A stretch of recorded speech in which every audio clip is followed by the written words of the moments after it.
Okay, hello guys. So, paano natin may download ang scanner? Setup completed. Okay. Meron na tayong restart your Windows. Na. So, dito yung hindi yan. How to download. Okay, how to download yung for example, yung Epson L360 natin, no?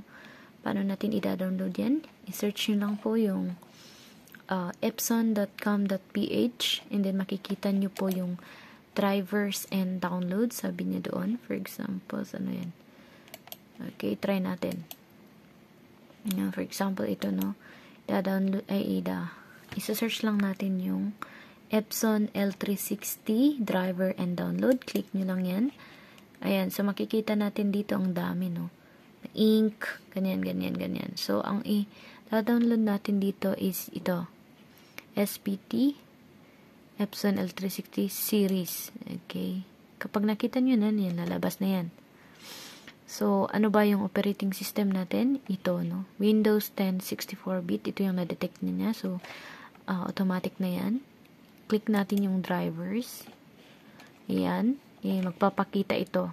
Yung, wait lang, naka-zoom pala. Okay, yan. Nagpapakita yung download na yung mga ito. Tatlong to. And then, ang da-download natin dyan is yung printer driver for Win 64-bit, no? To download. And then, i-click nyo lang ng accept. So, tapos ko na itong ginawa, kaya di ko na gagawin ulit, no? Ayan. So, pag na-download na, i-accept nyo lang lahat, no? Accept. Hanggang sa lalabas yung yan, may lalabas yan, for example. Sige, try natin ulit para makita nyo. Ayan. So, na-accept na, pumunta dun sa download. Andito siya, nagpakita siya, or dito.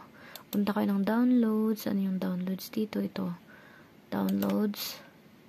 Ayan, makikita natin. Nakakopy lang siya kasi pang second time ko na.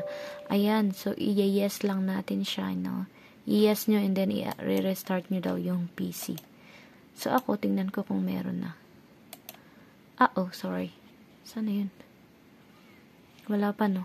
Wala ba? Ay, meron na. Andito siya. Andito, Epson Scan. Kahit na hindi nyo na kung wala pa siya, i-download nyo na naman siya, pwede na nyong i-kuan muna siya, kapag wala kang makikita. No? Yan, nag-i-scan na ako. Scanner is warming up, so please wait. Ayan, nag-scan na. Kung wala pa kayong makita na Epson, i-download nyo naman, i-restart nyo yung Windows nyo. Ayan, refresh natin. Ay, nag-i-scan na siya. Ni-scan ko yung visa ko. My first time visa. Okay, try natin. Ayun, nagpakita na yung visa ko ito. Okay, so ganyan lang siya guys. So, ang simple as usual.